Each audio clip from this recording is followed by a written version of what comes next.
Hello friends, welcome to my channel. তো দেখো, এখানে আমি পাঁচমিশালি সবজি নিয়ে নিয়েছি। এখানে রয়েছে সজনে ডাঁটা, এখানে রয়েছে আলু, এটা রয়েছে কাঁচা কলা, পেঁপে আর রয়েছে বেগুন।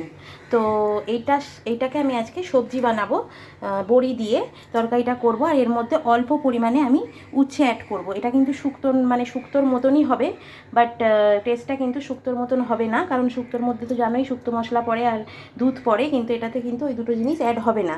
তো আমার মেয়ে তিতোটা পছন্দ করে না, সো ওই জন্য আমি একটু অল্প পরিমাণেই উচ্ছেটা নিয়েছি। আর এই সবজিগুলো এক্সট্রা ছিল, তার জন্য আমি এটা দিয়েই সবজিটা বানাবো। তো রেসিপিটা দেখতে থাকো, কেমন লাগলো অতি অবশ্যই কিন্তু। তো দেখো ফ্রেন্ডস, এখানে কিন্তু কড়াতে তেলটা গরম হয়ে গেছে, আর আমি এখন দিয়ে দিচ্ছি এর মধ্যে বড়ি। তো এই বড়িগুলোকে আমি ফ্রাই করে নেব। তোমরা এরকম এক্সট্রা কোনো সবজি থাকলে পরে, যেটা ধরো অনেক দিন ধরে হয়ে গেছে, রাখা আছে, কিছুই কী করবে বুঝতে পারছো না, তো সেটাতে কিন্তু তোমরা এইভাবে কিন্তু রান্নাটা করে নিতে পারো।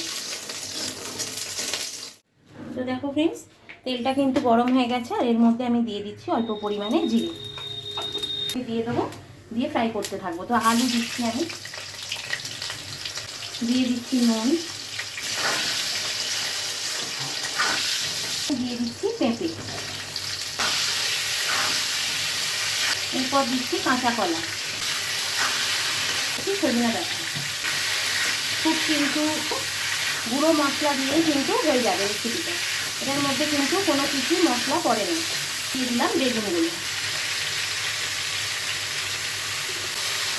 ফ্রাই করে নেব। তো ফ্রেন্ডস, যারা আমার এই রেসিপিগুলো দেখো তাদের কেমন লাগে অতি অবশ্যই কিন্তু আমাকে কমেন্টস করে জানিও তোমরা। আর যারা যারা নতুন দেখছো তারা অতি অবশ্যই কিন্তু সাবস্ক্রাইব করে নিও চ্যানেলটাকে। তো দেখো ফ্রেন্ডস, সবজিগুলো তো এখানে আমার ফ্রাই হচ্ছেই। এবার এর মধ্যে আমি কিছু গুঁড়ো মশলা অ্যাড করে দেবো, যেটা হচ্ছে অল্প পরিমাণে ধনিয়া গুঁড়ো। যারা বাটা খেতে পছন্দ করো, বাটা মশলা, তারা কিন্তু জিরে আর ধনিয়াটা বেটে নিতে পারো। অল্প পরিমাণ লঙ্কা গুঁড়ো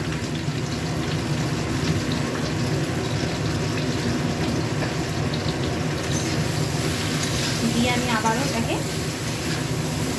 মিক্স করে নেবো এরকমভাবে। সবজিগুলো বেশ ভাজা ভাজা হয়ে এসছে। তো এই সময়তেই এখন আমি উচ্ছেটা অ্যাড করে দেবো। উচ্ছে কিন্তু আমি একদমই সামান্য পরিমাণ দিয়েছি, জল অ্যাড করবো। তো উচ্ছের পরিমাণটা একটু বেশি দিতে পারো, কারণ ভালো লাগবে।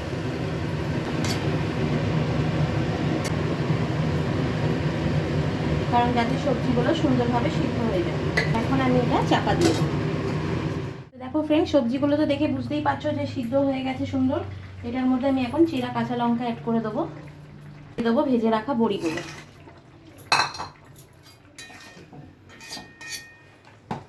তো এবার এটার মধ্যে আমি দিয়ে দেবো অল্প পরিমাণে চিনি।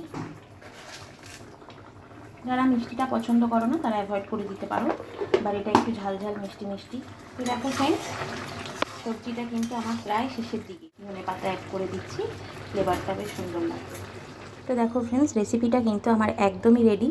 তোমাদের কেমন লাগলো অতি অবশ্যই কমেন্টস করে জানিও। আর যারা এখন অবধি চ্যানেলটাকে সাবস্ক্রাইব করোনি তারা চ্যানেলটাকে সাবস্ক্রাইব করে নিও।